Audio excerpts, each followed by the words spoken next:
Pemirsa, Presiden Prabowo Subianto percepat bangunan kampung haji dan hunian warga terdampak bencana Sumatera. Dalam pertemuan bersama Kepala BPI dan Antara Rosan Ruslan di Kartanegara Sabtu malam, pemirsa, Presiden Prabowo meminta laporan perkembangan kampung haji di Kota Makkah. Presiden Prabowo menegaskan visinya agar seluruh jemaah haji Indonesia memperoleh tempat dan fasilitas penginapan yang nyaman dengan lokasi yang dekat dengan Masjidil Haram. Presiden Prabowo juga meminta laporan perkembangan pembangunan 15.000 hunian yang dibangun BPI dan Antara bagi warga terdampak di Sumatera. Dalam laporan Menteri Rosan, 500 hunian akan siap pada minggu ini.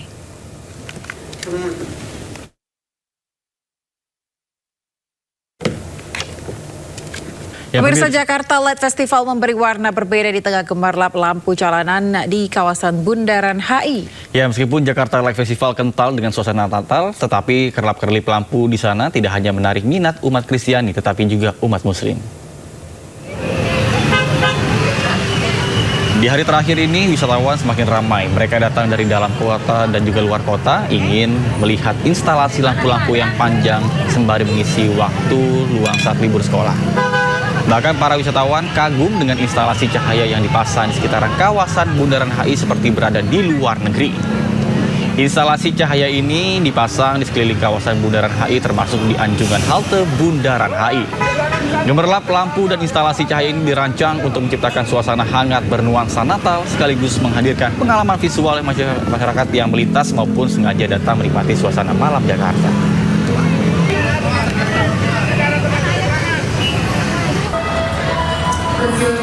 Stasiun Tugu Yogyakarta dipadati penumpang kereta api jarak jauh, baik yang hendak berangkat maupun tiba di Yogyakarta.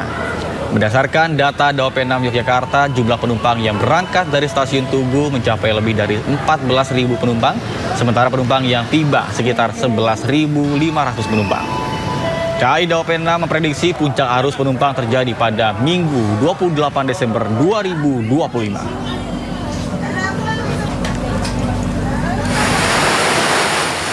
Sementara itu, pemirsa, hujan lebat melanda pelabuhan Ciwandan, Cilegon, Banten. Namun pemudik tetap semangat untuk bisa melanjutkan perjalanan memasuki lambung kapal. Meski demikian, pergerakan masyarakat di jalur penyeberangan utama nasional terpantau masih terkendali. Berdasarkan data Posko Angkutan Natal dan Tahun Baru 2025-2026, per Jumat lalu, data Posko Merak yang mencakup Pelabuhan Merak, Ciwandan, dan BBJ Bojonegara mencatat 123 trip kapal beroperasi selama 24 jam dan total penumpang yang menyeberang dari Jawa ke Sumatera mencapai 33.910 orang.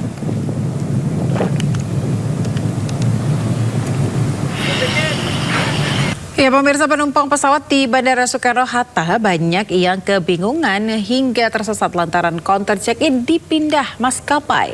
Petugas harus menggunakan armada khusus untuk mengantar penumpang yang salah masuk terminal agar tidak ketinggalan pesawat.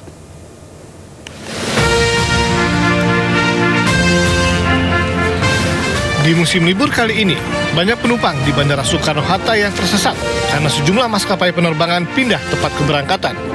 Seperti maskapai Lion Air yang sebelumnya di Terminal 2E pindah ke Terminal 1B. Begitu juga dengan maskapai Citylink yang sebelumnya di Terminal 3 pindah ke Terminal 1C. Tidak sedikit penumpang yang kebingungan atau salah menuju terminal, sementara waktu keberangkatan semakin dekat.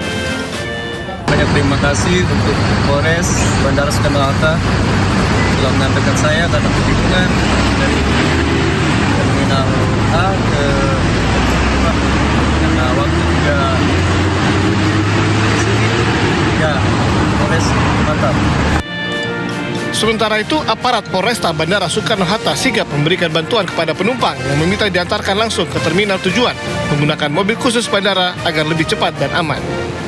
Dalam setiap kegiatan-kegiatan seperti ini, ada atau banyak masyarakat yang memang membutuhkan bantuan kecepatan untuk bisa berpindah terminal. Kemudian yang kedua, banyak juga lansia, ibu dan anak yang memang membutuhkan pelayanan khusus. Polisi mengimbau bagi penumpang yang kebingungan dan salah menuju terminal dengan waktu yang singkat untuk menaiki pesawat bisa datang langsung ke pos polisi yang ada di tiap terminal.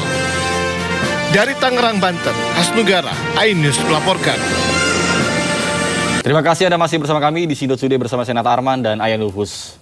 Ya pemirsa, tergabung dalam Forum Pemuda Surabaya menggelar unjuk rasa meminta pemerintah membubarkan Ormas Madas. Ya, buntut pengusiran paksa nenek dari rumahnya, pemirsa Wali Kota Surabaya membentuk Satgas Anti Premanisme.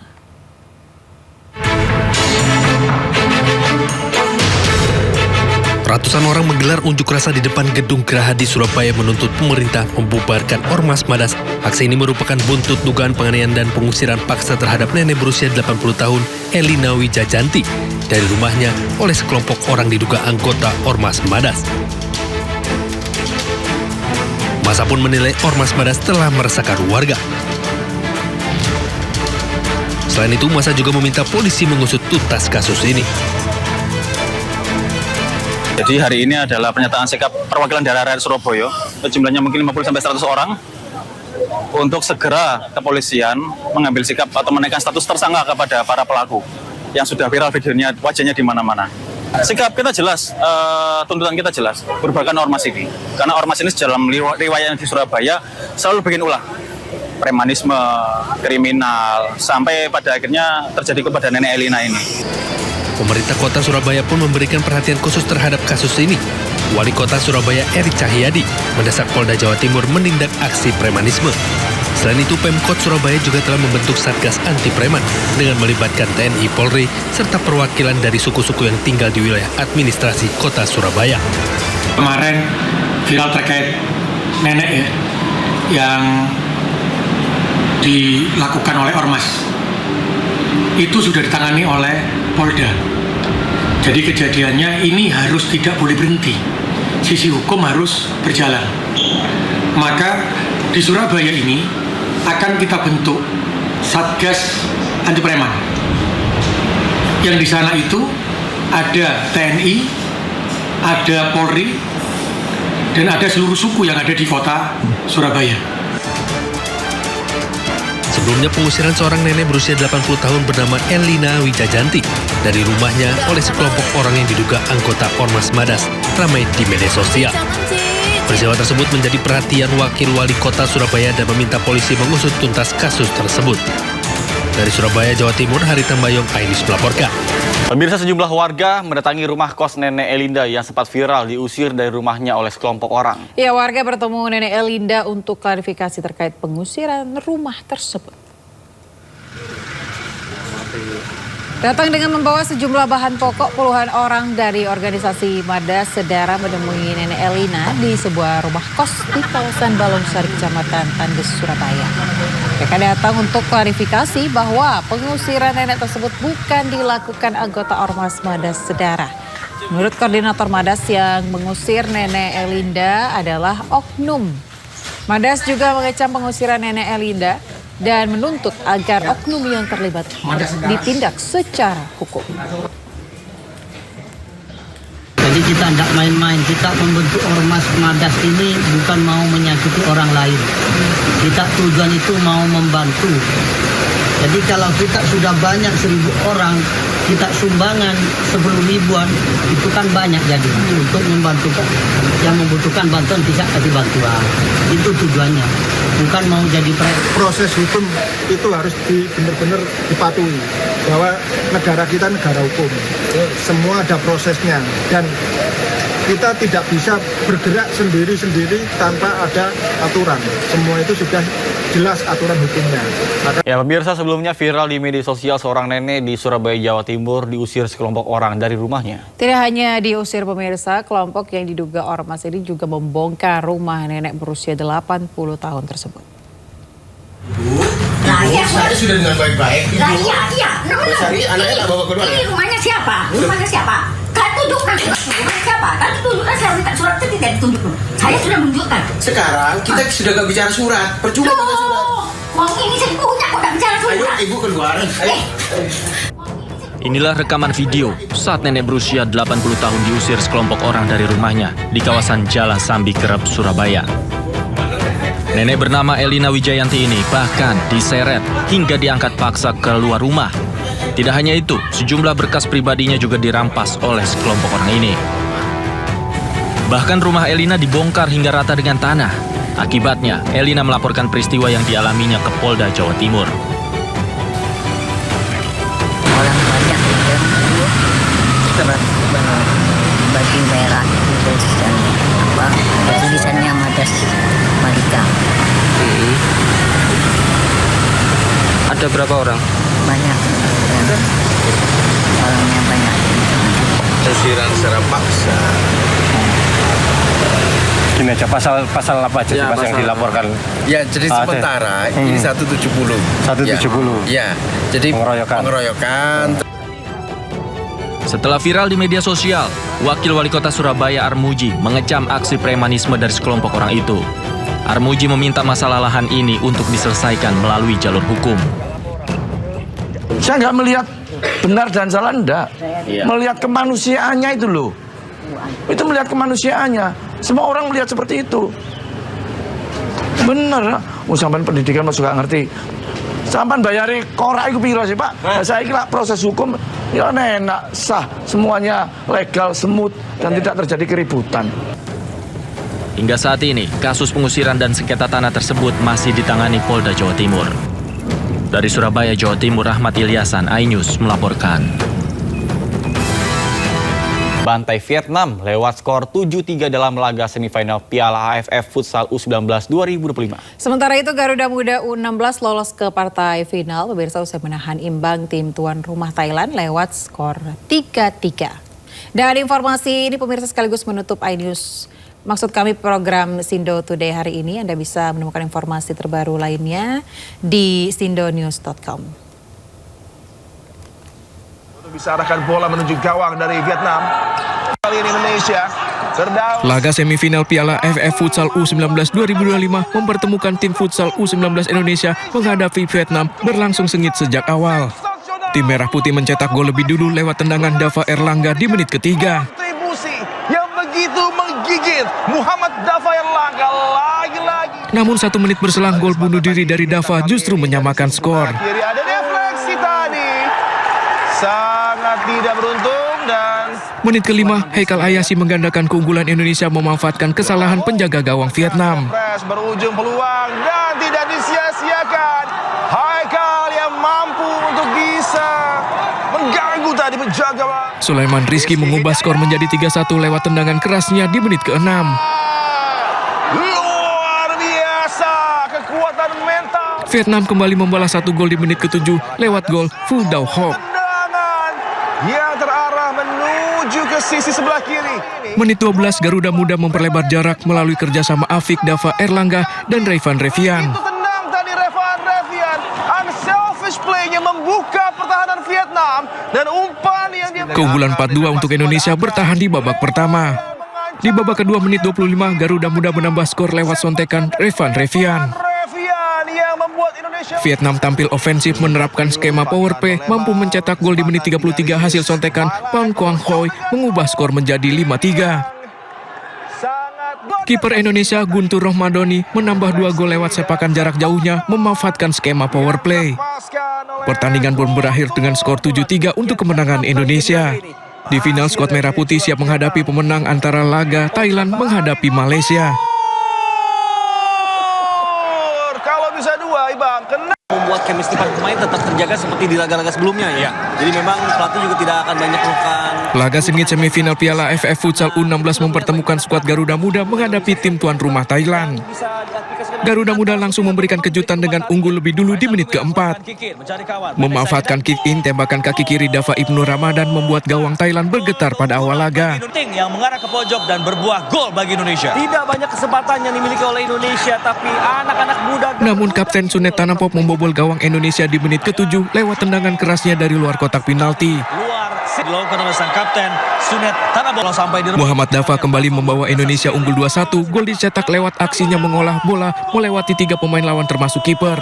Memperdaya beberapa pemain Thailand. Kalau di sepak bola ada Angkara Messi, di futsal ada Angkara Dava. Kita saksikan 3... Di babak kedua, Husan Messi membawa Indonesia menjauh dari kejaran Thailand dengan keunggulan 3-1 di menit 28. Oleh Hudson Messi setelah berhasil merebut bola. Tidak tergantikan perannya. Namun tuan rumah berhasil memperkecil ketertinggalan ketinggalan menjadi 2-3 lewat tembakan Wangsil Pakhun Pano. Indonesia mengembangkan permainan. Berhasil lolos. Thailand menyamakan skor di menit 33 kembali melalui aksi Wangsil Pakhun Pano menuntaskan umpan Bonyarit. Meski imbang, tim futsal Indonesia U16 berhak lolos ke final ajang Piala AFF Futsal U16 2025. Masih berada di udara, kita saksikan satu set piece yang... Pemirsa, Sindo Today kita awali dengan informasi Gunung Merapi kembali erupsi meluncurkan awan panas 2 km. Sejumlah wisatawan di kawasan Merapi panik saat melihat awan panas menuruni lereng gunung. Selamat siang. Di siang hari ini guguran arah barat daya. Gunung Merapi di perbatasan Jawa Tengah dan daerah istimewa Yogyakarta kembali erupsi dengan meluncurkan awan panas guguran sejauh 2.000 meter ke arah Sungai Krasak Sabtu siang. Sejumlah wisatawan yang sedang menikmati libur Natal di kawasan Merapi panik saat melihat awan panas menuruni lereng gunung. Namun tak sedikit warga dan petugas menjadikan erupsi Merapi sebagai tontonan. Balai Penyelidikan dan Pengembangan Teknologi Kebencanaan Geologi atau BPPTKG mengimbau wisatawan di sekitar Bangker Kali Adem Sleman, daerah istimewa Yogyakarta menjauhi zona bahaya. BPPTKG merekomendasikan masyarakat tidak melakukan aktivitas apapun di daerah potensi bahaya. Pada sektor selatan hingga barat daya, kawasan rawan meliputi Sungai Boyong sejauh maksimal 5 km, serta Sungai Bedok, Krasak, dan Bebeng sejauh maksimal 7 km. Sementara pada sektor tenggara, potensi bahaya mencakup Sungai Woro sejauh maksimal 3 km dan Sungai Gendol hingga 5 km. Selain awan panas guguran, masyarakat juga diminta mewaspadai potensi lahar hujan terutama saat terjadi hujan di sekitar puncak Gunung Merapi serta mengantisipasi kemungkinan gangguan akibat abu vulkanik. BPPTKG masih menetapkan status Gunung Merapi di level 3 atau siaga. Apabila terjadi perubahan aktivitas yang signifikan, status Gunung Merapi akan segera ditinjau kembali. Dari Sleman, Yogyakarta, Heru Trijoko, iNews melaporkan. Pemirsa, diterjang cuaca buruk, sebuah kapal yang membawa barang bantuan karam di perairan Pangkajene, Sulawesi Selatan. 3 orang yang sedang menjalankan misi kemanusiaan meninggal dunia.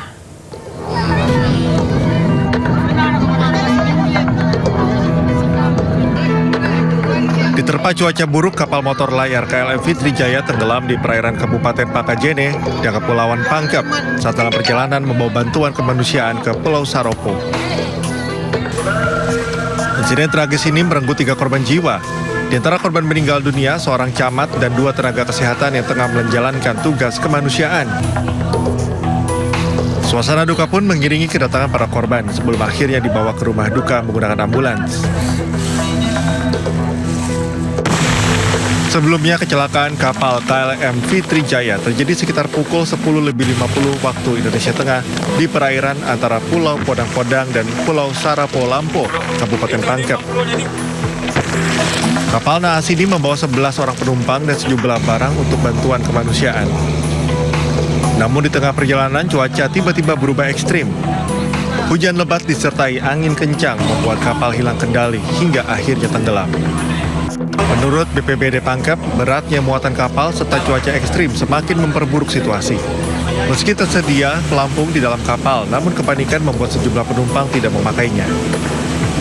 Penumpang ada 11, kemudian di dalamnya ada material bahan bangunan, sehingga terjadilah musibah itu.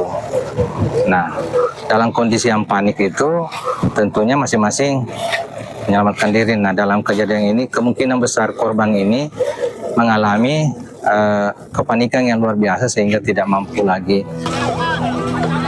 Seluruh korban saat ini telah dievakuasi ke pelabuhan Macini Baji, sementara jenazah korban meninggal dunia direncanakan dibawa ke Pangkajene dan Makassar untuk dimakamkan. Dari Kabupaten Pangkep, Sulawesi Selatan, Udin Syahrudin, iNews melaporkan. Pemirsa, kericuhan terjadi saat ratusan warga menggerebek kantor Polsek Parung Panjang di Kabupaten Bogor, Jawa Barat. Warga mengaku geram akibat ulah polisi yang diduga melakukan salah tangkap terhadap 2 santri atas dugaan kasus pencurian kendaraan bermotor.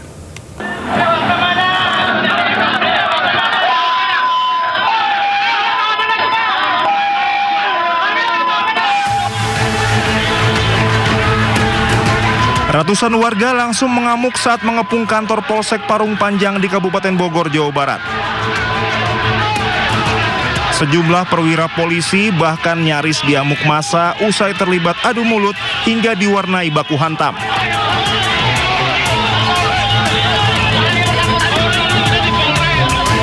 Massa juga meluapkan kekesalannya dengan mengobrak-abrik fasilitas halaman kantor. Kericuhan berhasil diredam setelah polisi berhasil menenangkan warga.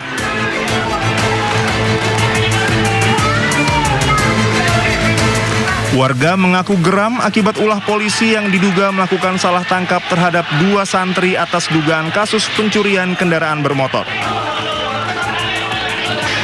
Dari Kabupaten Bogor, Jawa Barat, Iwan Setiawan, iNews melaporkan. Akibat curah hujan yang tinggi, banjir juga melanda di Desa Maranting, Gunung Batu, Tebing Tinggi, Kalimantan Selatan.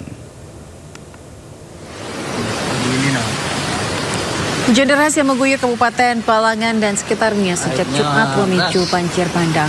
Salah satu titik terdampak di kawasan objek wisata Maranting, Kecamatan Tebing Tinggi, Kabupaten Balangan, Kalimantan Selatan. Bahkan seorang warga di Desa Maranting meminta tolong dengan merekam kondisi di sekitar rumahnya yang sudah terendam banjir bandang. Dari video yang dikirimkan terlihat air deras mengalir dan merendam perkampungan sejumlah warga, di mana sejumlah warga bertahan di dalam rumah dan berpegangan pada pohon. Dilaporkan sejumlah warga juga menyelamatkan diri dengan bertahan di atap rumah.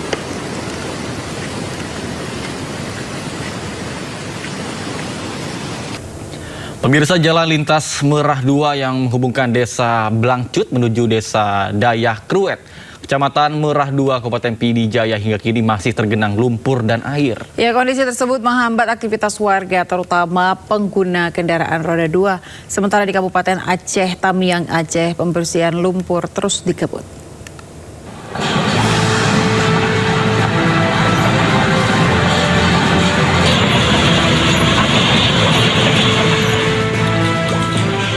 Pasca terjadinya banjir bandang susulan di Pidi Jaya Aceh, jalan lintas Merah 2 tepatnya di Desa Blangcut menuju Desa Dayah Kruet di jalan utama penghubung antar desa ini masih tertutup lumpur. Dengan alat seadanya warga membersihkan rumah secara mandiri. Bahkan sebagian memilih menyewa pekerja harian untuk mempercepat proses pembersihan agar rumah bisa segera ditempati kembali. Warga berharap pemerintah segera membantu pemulihan pasca bencana agar aktivitas kembali normal.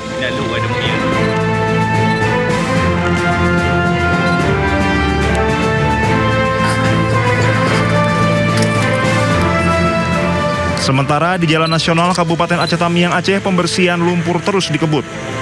Pembersihan dilakukan agar akses transportasi masyarakat kembali normal. Untuk memastikan percepatan penanganan, Menteri Pekerjaan Umum Dodi Hanggodo meninjau langsung pembersihan jalan terdampak banjir bandang tersebut. Dodi meminta pekerjaan dilakukan selama 24 jam dengan pembagian waktu siang hari pengangkatan lumpur di permukiman warga dan malam hingga subuh pembersihan di kawasan kota. Jadi ya memang kendala utama kalau dari pagi hingga sore kan traffic sangat kuat ya, sehingga teman-teman masih kerjanya susah. Jadi saya minta kita akan kerja 24 jam di situ untuk mengejar waktu.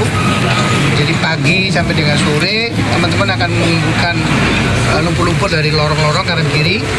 Jadi kan mungkin ada yang lihat ya, ada beberapa alat berat kita yang disampaikan lagi dulu, tapi itu masih kurang, kita akan tambah lagi alat beratnya ya, kita akan tambah lagi.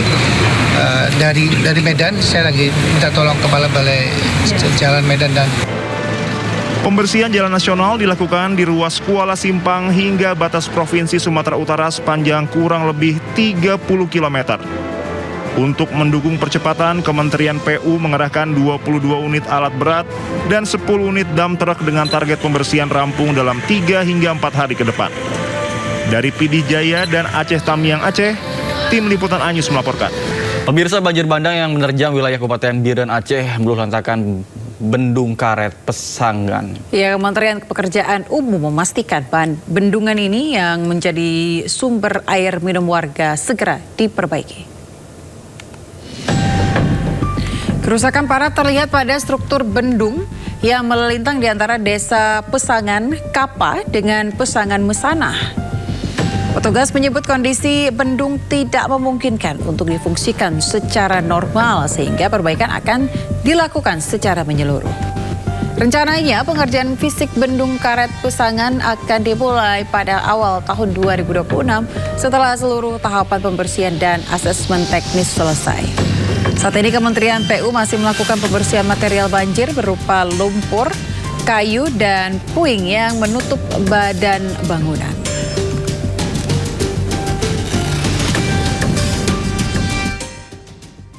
Akibat bencana alam ini juga Bendung Karet Pesangan mengalami kerusakan dan bisa katakan rusak berat, dan saat ini kami masih proses tanggap darurat dengan melakukan pembersihan sampah-sampah, baik itu sampah-sampah berupa kayu-kayu ataupun kayu-kayu gelondongan yang akan kami bersihkan di Krum Pesangan.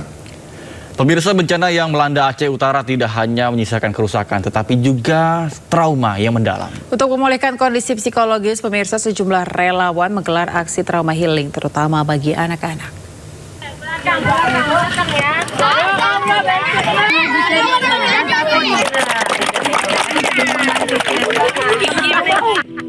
Trauma healing diikuti puluhan anak-anak korban bencana sejak sebulan terakhir hidup dalam ketakutan akibat banjir besar dan longsor yang merusak rumah serta lingkungan mereka. Melalui berbagai permainan edukatif seperti bernyanyi, menggambar, hingga dongeng interaktif, para relawan berupaya mengembalikan keceriaan anak-anak.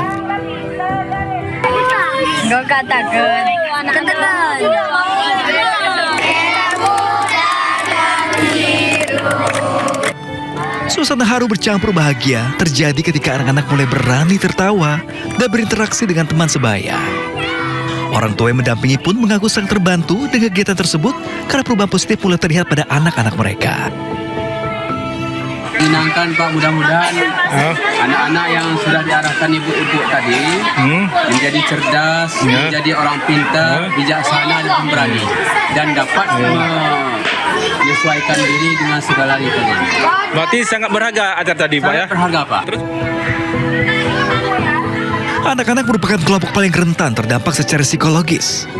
Banyak dari mereka takut berlebih saat hujan turun, sulit tidur hingga enggan berpisah dari orang tua. Semenjak datang dari pertama tadi saya perhatikan ada beberapa anak yang memang mereka masih berdampak trauma. Kemudian dengan kehadiran kami di sini kami perhatikan setelah observasi tadi antusias dan alhamdulillah mereka lebih ceria lagi. Insya Allah semoga kedepannya lebih baik lagi. Proses pemulihan pasca bencana di Aceh Utara masih terus berjalan. Sementara dukungan psikososial menjadi bagian penting memastikan masa depan anak-anak tetap terlindungi. Dari Aceh Utara Aceh, Muhammad Jafar, iNews melaporkan.